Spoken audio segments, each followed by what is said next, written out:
faculté des sciences du sport de l'UMINI à Marseille, on étudie la trajectoire du ballon de foot au moment du coup franc, au centre de réalité virtuelle de la Méditerranée.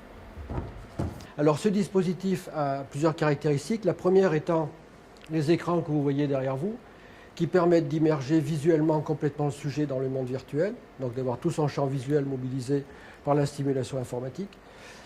Le deuxième aspect est lié à ces lunettes qui ont deux caractéristiques. La première étant d'être équipées de cette configuration de boules de capteurs passifs qui sont vues par les caméras qui sont dans le dispositif et qui permettent de suivre en temps réel la position de la tête du sujet dans l'environnement virtuel.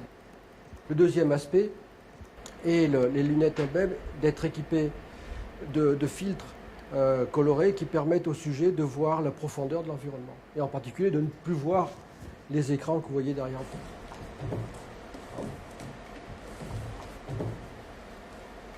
On aurait pu aller sur le terrain et mesurer le comportement du gardien de but sur un terrain de foot. C'est très compliqué, c'est très complexe, c'est très contraignant et l'intérêt du dispositif qu'on a ici, c'est de pouvoir recréer ça en laboratoire. Alors, un des grands thèmes de recherche du laboratoire donc de l'ISM, c'est le couplage de perception-action, c'est-à-dire comment on organise ses actions en fonction de ce qu'on perçoit.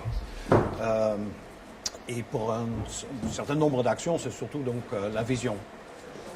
Quand la balle va tout droit, elle va quand même plus vite et on a plus de chances de marquer.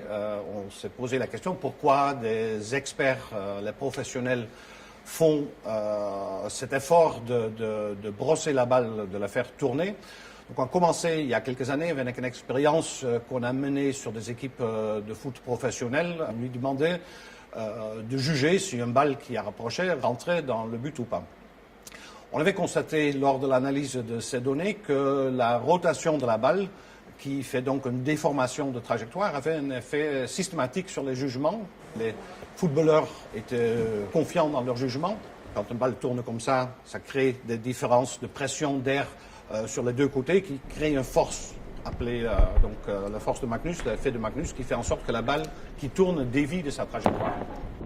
Cette force qui est créée, en fait, c'est une force qui donne donc lieu à une accélération. Et le système visuel humain n'est pas bon à la détection de l'accélération.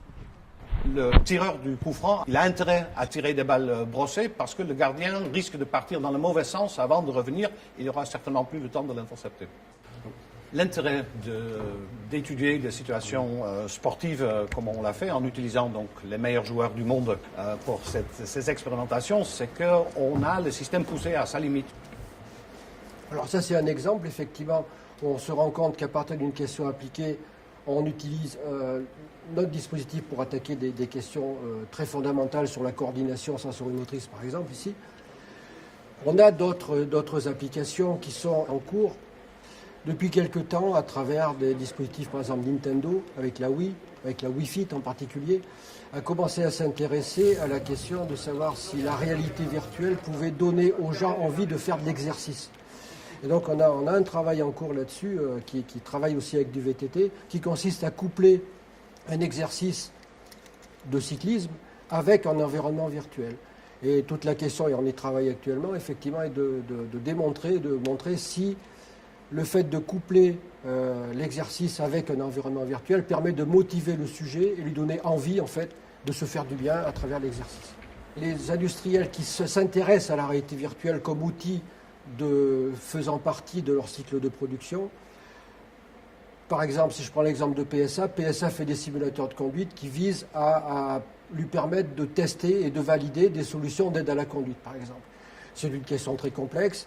Et PSA vient nous voir pour effectivement attaquer ici des questions plus pointues qui sont immergées après dans le cycle de production de PSA. Donc quelque part, on est des fondamentalistes des constructeurs de ce point de vue.